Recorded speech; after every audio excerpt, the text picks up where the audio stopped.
hailing ties with Tokyo as the closest ever. U.S. President Donald Trump on Monday emphasized America's solidarity with Japan against the North Korean menace, but at the same time made no secret of his dissatisfaction with what he considers an unfair trade relationship with its top Asian ally. Trump's comment came as he stood together with Prime Minister Shinzo Abe at a joint news conference designed to showcase what the two leaders touted as an unprecedented level of Japan's solidarity. Trump, who was in Japan on the first stop of his five-nation trip to Asia, was scheduled to finish his three-day stay in Tokyo on Tuesday morning when he flies to his next destination, South Korea. After the summit, two high-ranking Japanese officials called the overall outcome a success, with one noting that Trump had not, as feared, pressed Abe too hard on the trade front. The Prime Minister, for his part, said the two leaders completely agreed that the allies must continue to take a hardline approach to nuclear-armed North Korea, a strategy that involves heaping maximum pressure on the regime. As part of this, the Japanese leader revealed that Tokyo will further tighten the screws on Pyongyang by putting a fresh freeze on assets controlled by 35 organizations and individuals in North Korea. The United States of America stands in solidarity with the people of Japan against the North Korean menace.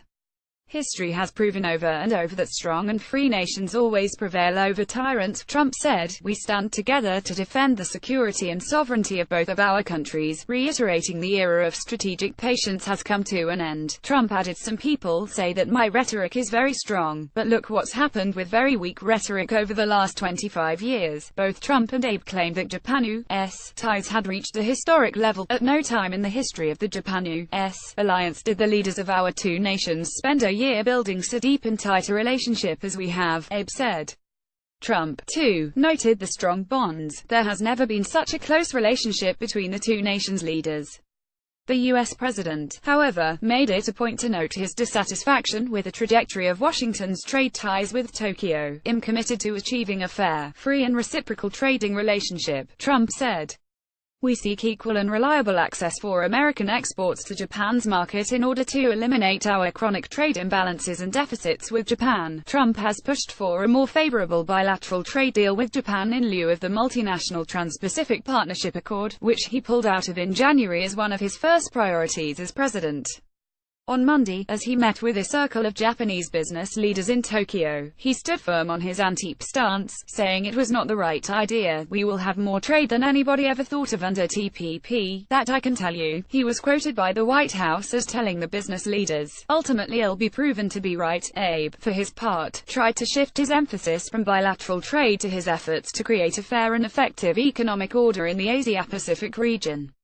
Abe also boasted that the two leaders agreed there was a need to work further to create a free and open Indo-Pacific region, a key diplomatic goal upheld by Tokyo as it seeks to promote an international maritime order, a move widely seen as an attempt to counter China's growing assertiveness.